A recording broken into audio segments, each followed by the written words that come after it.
Red Pocket eSIM transfers require specific steps since eSIMs are digital and embedded in your phone.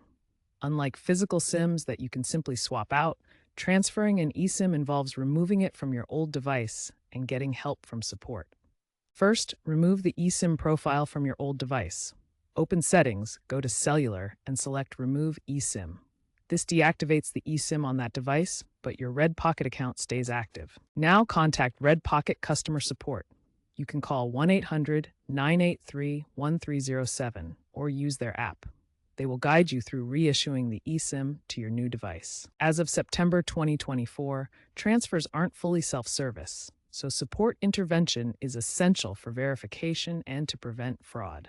Keep in mind there may be a small fee, typically $5 to $10 depending on your plan. Once you've contacted Red Pocket and they've initiated the reissue, they'll provide you with either a QR code or instructions for an over-the-air activation on your new phone.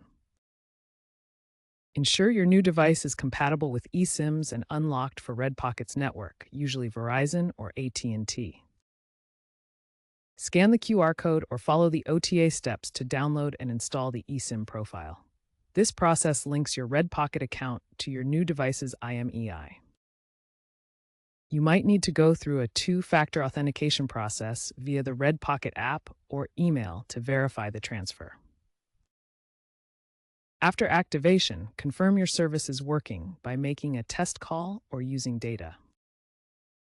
Remember, backing up your data before starting the transfer is a good idea.